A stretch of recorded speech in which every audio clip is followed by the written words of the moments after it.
So I haven't made a video in like months because of life, but right now there's no better time to do so since we just started Season 6 for Overwatch.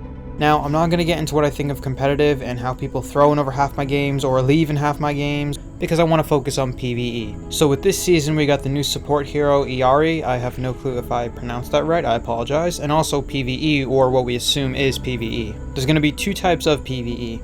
Ones that I saw immediately were locked, and one that was free. Story missions are all locked, and the free one is an event mission, which is Underworld. Already off the bat, saying how you're showcasing PvE now with story missions and how you all advertise how there's going to be so many voice lines and stuff, and then locking it behind a lock symbol and paywall just really doesn't sit right with me. Now, I know people are going to say, well, PvE was always going to cost money, and yeah, that's true, but the problem is the paid story missions are kind of similar to the free event mission that we do get, that it might not necessarily be worth the exact money that we're getting for it, which I'll get into. If you're someone that wants to play the story and get the most out of your money, then I would just kind of recommend getting the Invasion story missions, which is 15 bucks. It also gives you 1,000 Overwatch coins, which you can then just put into the battle pass, instead of just spending 40 bucks on the ultimate bundle, which technically you get the story missions, which is a $15 value, 2,000 coins, a $20 value, 20 tier skips, which is like 10 plus hours saved of gaming, the premium pass, which is like 10 bucks, and 2 legendary skins, which are both probably like 20 bucks a pop. So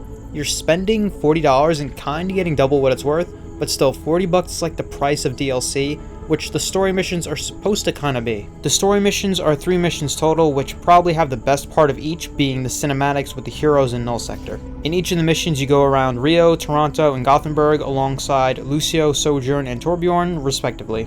You travel around the area battling Null Sector in each one, choosing from limited characters, and this is where you can see the new dialogue that was added to adhere to which heroes you pick. The expansive city is vaster and more of a story mode than the free event mission in London, which is the Overworld mission, which is similar to Overwatch's one's free content with Blackwatch and Archive missions. It was pretty fun, I'll be honest, but it felt repetitive, kind of like Destiny, where you beat a horde and then advance, beat a bigger boss, rinse and repeat. The cinematics by far were the best part. Seeing the heroes interact is what literally everyone plays this game for, loves it, the lore and all that stuff. With no perk trees, which is odd since they actually adjusted some of the heroes' moves and abilities for the PvE only, it's kind of disappointing. While it was fun, it was a very short mission for each one, the highlight being the cinematics.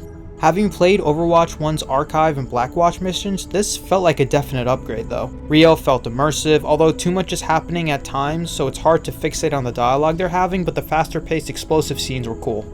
Toronto, I would say, might be better in terms of the ongoing story compared to Rio. The city's a lot more vast, the tunnels and the subway station that you have to go through is really cool. And lastly, with Gothenburg, the area was much more radiant and closer knit compared to the other two, but a lot more enemies were scattered everywhere, and they had a nice little mechanic where you can place certain turrets at the very end to try and protect your fortress, and seeing the giant Omnic and Mega Cannon was definitely fun. The missions are relatively quick and easy, unless you pick like legendary difficulty. I beat all of them with just random teammates, no comms, expert difficulty. We're supposed to get more Underworld missions, the free version, every like week or so, something like that, but I'm not sure if it's going to be that expansive since it's free and since the quality of the paid version isn't exactly what I was expecting. The cinematics in terms of lore, my frame rate and quality kind of dropped from time to time, and the dialogue at times didn't seem all that great. Winston's room, where you can go over some of the lore, is definitely a great addition. It feels like a perfect loading screen before jumping into a mission. Getting to see the interactions each hero has is stored in the database if you play as them, alongside lore about them, organizations, other omnics, etc. Having your heroes do more during these missions would have been incredible, and the skill tree would have been phenomenal since playing the missions without it feels a bit lackluster since new moves and combos can't really be utilized. Aside from PvE, they added a new level system for each hero to showcase how well you do with them and how much you use them and level up, which doesn't yield rewards much, but since I'm a huge fan of leveling systems, I think this is an addition that I'm going to be super happy with, since basically I can be rewarded for more eliminations, healing, specific moves, ultimate, which is something I've wanted for the longest time. You'll also notice your old level up border from Overwatch 1 is still there, which is what I wish they still used, and I have no idea if they're going to implement that back in again anytime in the future. I'm glad that they're adding more content, I definitely am, and I'd say overall the money that I did spend was satisfactory, but there's just so much more that can be done, and that's why I'm so passionate about this game ever since I started playing back in June of 2016. The cinematics are what kept me drawn, same for the lore, and if they continue to expand upon it and add more unique gameplay that's different from the current style of mission that they're doing, I think that this game and this franchise can be a money well worth spent franchise. Anyways, let me know what you all think down below in the comments. I just wanted to make a quick video since I haven't done so in a couple months. If you're new, be sure to leave a like, subscribe to the channel. Let's try to get to 1,000 subscribers by the end of the year, and I'll do my best to continue to upload. As always, thank you very much for watching, appreciate each and every single one of you, and I'll catch you all in the next one.